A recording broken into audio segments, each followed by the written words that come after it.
guys, DM here. Welcome back to Lifestyle Leaps. Today we are talking about if you already have a house that has a bedroom and bathroom that you don't need, how do we convert that to a midterm rental, furnish it and rent it for top dollar with minimum amount of work so that you can help pay for your mortgage and start saving for your next investment property. As you know, I live in a home where I have the main part of the house to myself, me and my husband, and then we've also sectioned off a space. We call it a junior accessory dwelling unit where they have their own kitchenette and an outside entrance. It's like an apartment from our house, not having roommates because they don't come into our house. And then we also have another bedroom and bathroom suite that we rent out by the night on Airbnb. So between those two rentals, we cover our entire mortgage and all of our utilities. And in this video, I'm gonna show you step by step how to do that for the junior accessory dwelling unit, which we collect about $2,300 to $2,500 a month on.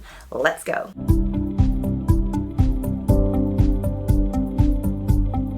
All right, you guys, before we move any further in this video, I want to let you know that this is geared towards if you already have a house that you want to create a midterm rental space in, okay? But if you need to shop for a house, then make sure you subscribe and hit the notification button because the next video that I'm going to be publishing, it's going to be on how to shop for a house that you then can convert into 3 spaces. And it talks about the floor plans, it talks about points of entry, all that jazz, so make sure you subscribe. Now let's get into the real topic. And as always, stay till the end of the video. That's where I tell you tips, tricks, and words of wisdom that I wish I knew when I was going through the process. Step 1 is going to be determining which space of the house you're going to allocate towards the midterm rental. So if you have a bedroom and a bathroom that you're going to convert with essentially creating an outside entrance and making it into a junior accessory dwelling unit, which means that it is at least a bedroom and a bathroom with a kitchenette and outside entrance, then you're gonna have to think about what makes the most logistical sense in the house. Even though you might be in the master suite, a lot of times that's the best one to give up because the master bedroom and master bathroom are already connected. It also has likely the most square footage, so it's easier to give to someone else in terms of adding a kitchenette and having the proper space to do that. If that is not an option for you, consider another bedroom and bathroom that are very close together. And even in one of my other homes, I gave up 2 bedrooms and 1 bathroom to make one of these spaces because one bedroom is essentially the bedroom and then the other bedroom could be used as the kitchenette and living space area plus the attached bathroom, and that's enough to make a junior accessory dwelling unit. Why do I call it a junior accessory dwelling unit or a JADU as opposed to an accessory dwelling unit? It's because it's using square footage that already exists inside your home. So the construction is very minimal. You're not creating new plumbing. You're not creating new anything really. You might be adding plumbing to the other side of the wall of a bathroom or something like that, but you don't have to construct anything from the ground up. And that's really important in terms of budgeting.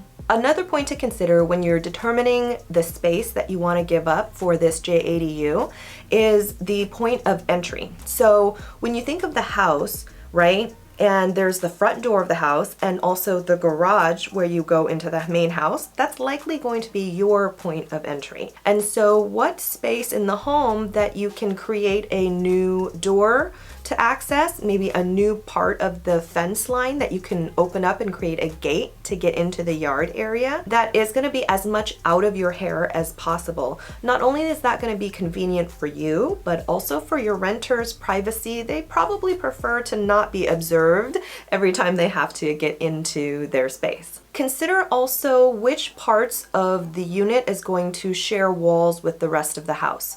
One regret I have, not that I would actually change it because it was my best and only option, was that my master bedroom shares walls with my current JADU.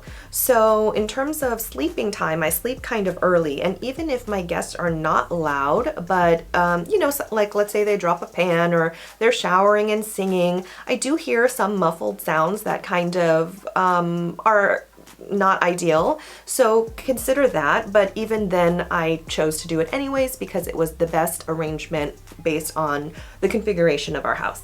Also, when you determine the location of the room and bathroom that you're going to give up, consider your budget too. A downstairs room and bathroom is going to be a cheaper cost than an upstairs one, because if you give up an upstairs bedroom and bathroom and you create a doorway so that there's an exterior point of entry, that likely means you have to create a stairwell and a deck landing if that didn't exist before. Another point of budget is if you have a half bathroom and a nearby bedroom, you may be able to add the shower or a bathtub and then convert that space, but that is another expense to consider. Also, what are your guests gonna do about laundry? Do they have a shared access? So for us, we have a washer dryer in our garage, and from the outside of the garage, the doorway to get into the garage, we have a keypad door code that we do share with our guests so they can go in and do laundry. So their washer dryer is not located inside their unit, but they have access on site. If you want to take a look at my actual JADU unit and take a look at a walkthrough, have me go over what walls I broke down or built up and take a look at that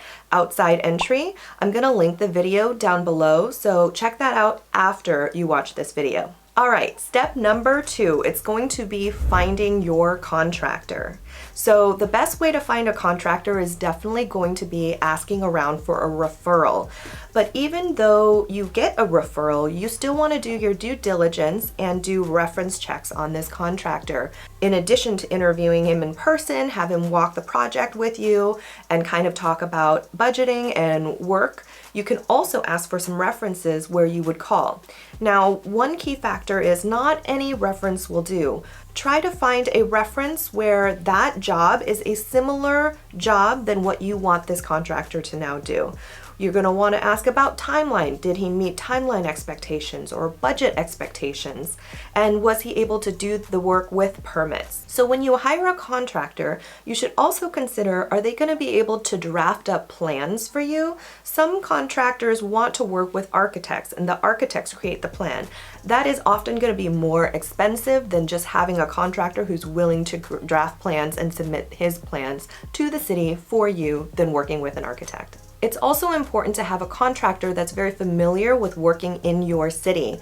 I've had experiences working with a contractor who came from another city into mine to work with. Now, originally that wasn't my intention, but the contractor I had signed the job with subcontracted it out essentially with his business partner. So that person came from another city. I believe that held up our permit process because he then has to learn how to coordinate and talk to the city in order to move our permit process along. Step 3 is going to be managing the construction. So once you've decided what you're going to do, point of entry, kitchenette, getting permits, all of that, you're going to also have to see this project through. Probably more than you think you have to, but maybe not. I don't know. I guess it depends on how micromanaging you are. But for me, I don't like to micromanage people, and I realize I probably should have done it a little bit more so, or at least followed up more frequently. So my tip for you is it's important to check in with the contractor, but also the city as the project begins to unfold. Don't trust your contractor to be the only person to follow up with the city and move your permit process along. These people are busy, you're just another name, but if you kindly and respectfully follow up and check in, you can understand where your permit process is along the way, as well as the progress of your actual construction itself. Even if you have a really good contractor, even if the city is very responsive, it's important that you mentally prepare yourself for extra time and extra money. So maybe given an extra 10 or 20% buffer on the budget that you've landed on.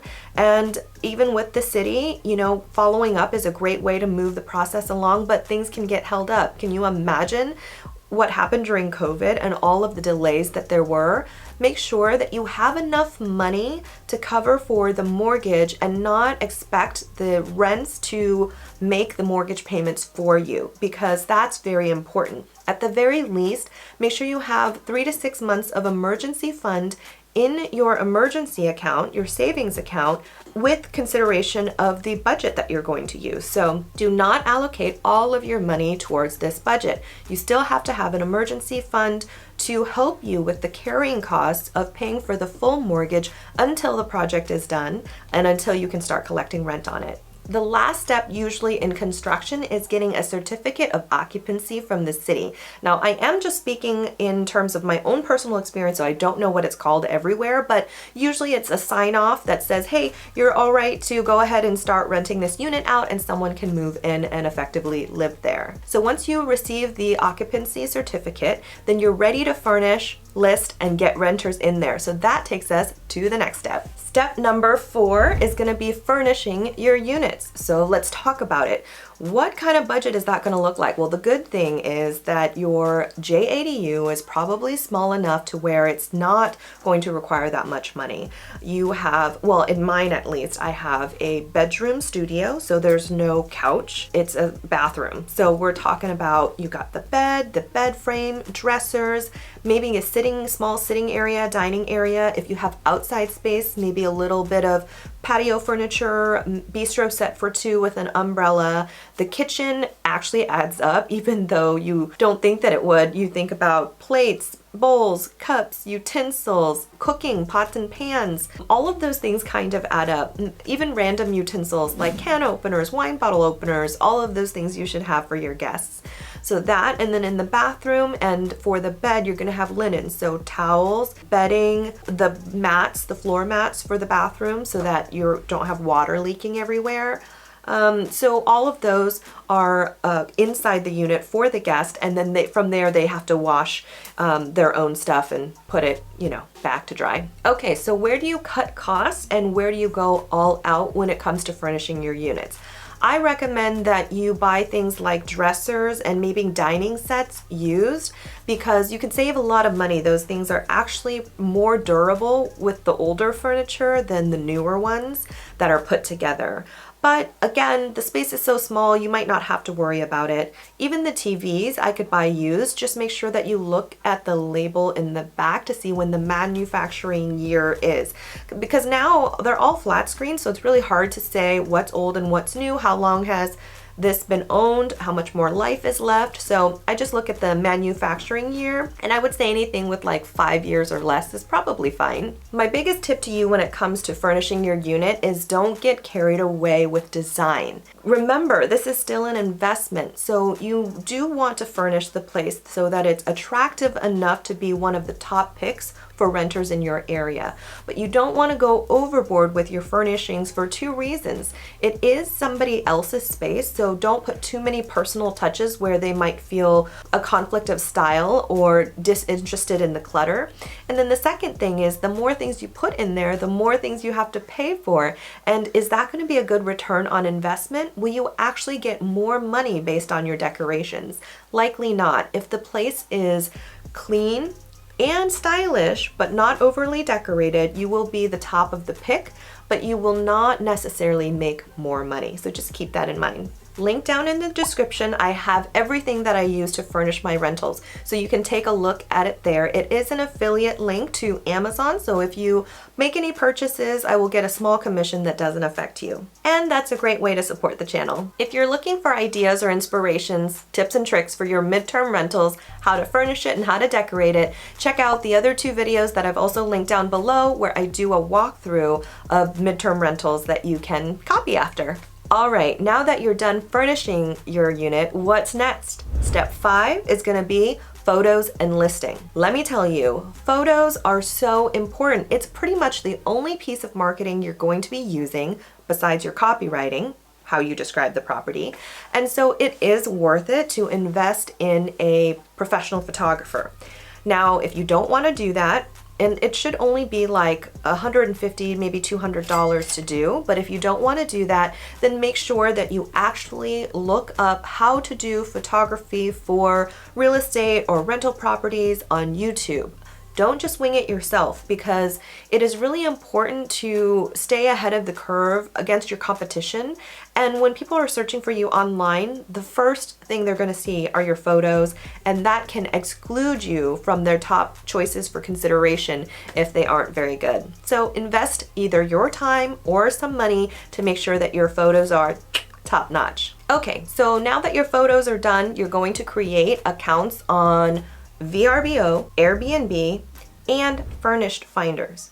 Those are all free accounts except for the Furnished Finder. They charge a fee, but they don't charge for bookings because they're more of a search engine, whereas the other two are booking platforms. So through VRBO and Airbnb, they will take a commission from you and from the guest, versus on Furnished Finder, they're going to charge you a one-time listing fee for the year, but everything that you generate from there is on your own terms. They also provide less support, and guests cannot book directly through that platform. When you're ready to create an Airbnb listing and become an Airbnb host, consider using my referral link down below. You'll get a bonus. Check out what the deal is down there. Okay, now for the copywriting or drafting the listing. What do you write? So I would say put yourself in the mental space of the renter. Okay, you're thinking to yourself, I'm in this new area that I'm not familiar with. I have a job that I'm here to do. Typically it's a traveling worker. And what is it going to take to make me feel comfortable? I think about, okay, what are the kitchen appliances? Can I cook there? Can I cook there comfortably? Do they have everything I need? How far am I to the local hospitals? If you're listing to traveling nurses, you might want to list the more popular or bigger hospitals and that destination, how far it is from your house. So that'll maybe set you apart if you're really close.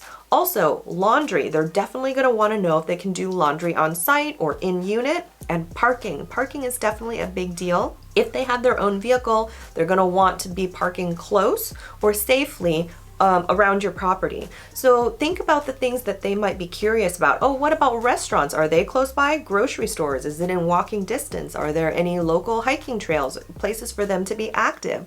All of these things are really important and should be considered.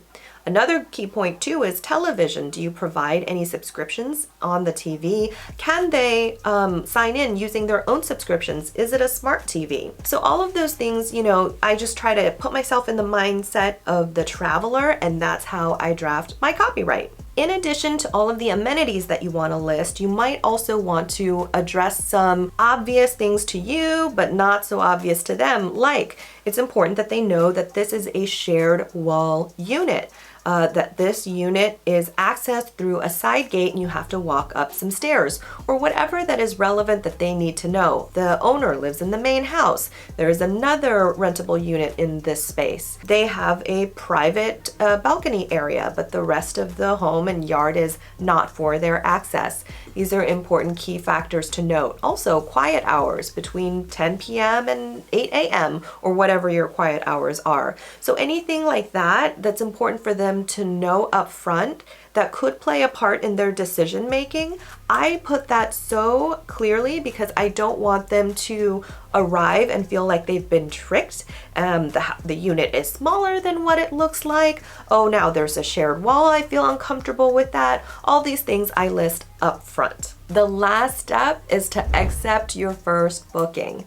So in this video, I'm not going to cover how to handle your renters, but check out my other video right here that goes over how I self-manage a $30,000 a month rental portfolio all by myself. Keep in mind my rental portfolio consists of long-term renters, midterm renters, and short-term renters, so there's a mixed bag in all of that. All right, guys, we've come to the end of the video, and here is when I go over with you some of my shortcomings and obstacles, give you some insight and tricks that I kind of wish I knew when I was going through the process myself. The first thing that I wish I knew was that I could call the city myself and check on the status of my permits. In fact, I have a horror story that I might give you in a different video, but long story short, I thought I had a permit all set to go and I didn't. And I realized that my contractor had given up on working with the city because they were asking so much from him and taking a long time to respond.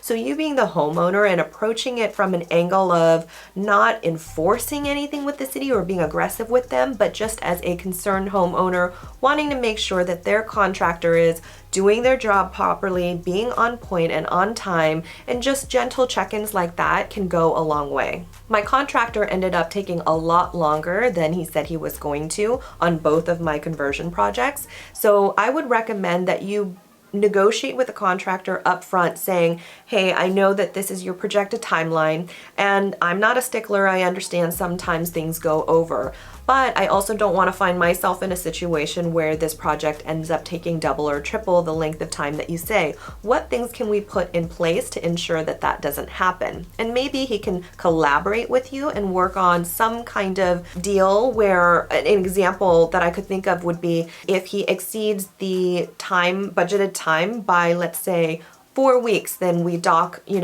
X number off of the total bill, or some kind of like penalty against the timeline. And who knows, maybe he might come up with something even more creative for you. I shouldn't assume that it's a he or she or whomever might come up with something that's more creative for you so that you could feel comfortable about the timeline. Pets. Everybody and their mama wants to bring a pet. That's been kind of hard. I've had some learning curves around that. So I used to say no pets, but then if we were empty and I wanted the booking, I would say, okay, I'll take pets. So here are some things I've learned around pets. If you're gonna accept a pet, I would recommend doing a non-refundable pet deposit, maybe $100, and that essentially could cover for extra cleaning that might be needed upon departure or replacement of items, like if the linens start smelling or the curtains got scratches or something like that, then you could easily replace it without having any confrontation with the guest.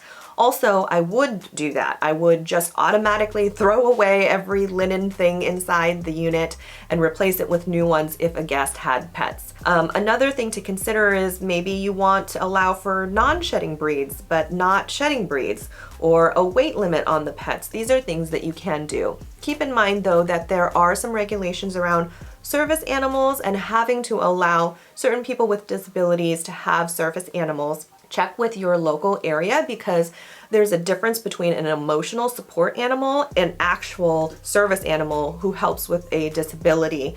So if you have a choice, maybe you can say no to emotional service animals, and then with actual disabilities, you can allow that because you have to. So I'm not sure about that regulation everywhere. Just check and consider that. All right, you guys, that wraps up this video. Stay tuned for the next video coming up. If you haven't subscribed yet or please consider doing that, supporting the channel, and I'll see you next time.